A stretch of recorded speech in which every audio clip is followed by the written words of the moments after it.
Welcome to my channel.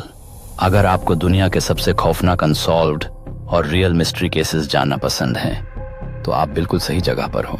आज हम एक ऐसे केस के बारे में बात करने वाले हैं जिसे पिछले 7 साल से ज्यादा हो चुके हैं, लेकिन आज तक कोई भी इसकी सच्चाई को पूरी तरह समझ नहीं पाया।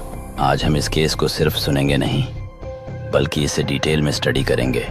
ये केस शुरू होता है साल 1959 में रशिया के यूरल माउंटेन्स में 9 एक्सपीरियंस ट्रैकर्स एक डेंजरस एक्सपीडिशन पर निकले थे।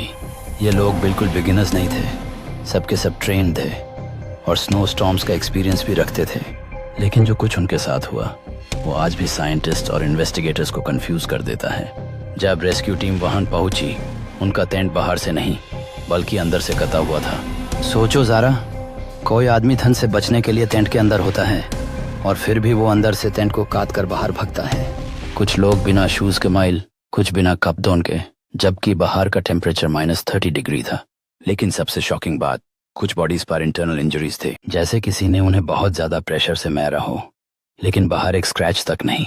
एक लड़की की जीभ मिसिंग थी और कुछ लोगों के चेहरे पर अननोन रेडिएशन के ट्रेसेस मिले। तो फिर सवाल यह है, आखिर उन 9 लोगों के साथ हुआ क्या था? क्या वो एक नेचुरल डिजास्टर था, मिलिट्री एक्सपेरिमेंट, एलियन एनकाउंटर या फिर कुछ ऐसा जो हम आज तक समझ ही नहीं पाए? ऑफिशियल रिपोर्ट ने कहा an unknown compelling force cause their deaths, लेकिन यह जवाब सवाल कम और मिस्ट्री ज्यादा पैदा करता है। और सबसे डर लगने वाली बात, आज भी उस जगह पर जाने वाले लोग कहते हैं कि रात के वक्त वहां स्ट्रेंज लाइट्स दिखती हैं और वेदर अचानक आउट ऑफ कंट्रोल हो जाता है।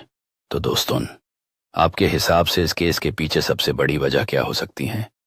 नेचुरल फिनोमिनन या कोई ऐसी सच्चाई जिसे दुनिया से छुपा कर रखा गया? कमेंट में अपनी थ्योरी जरूर लिखना।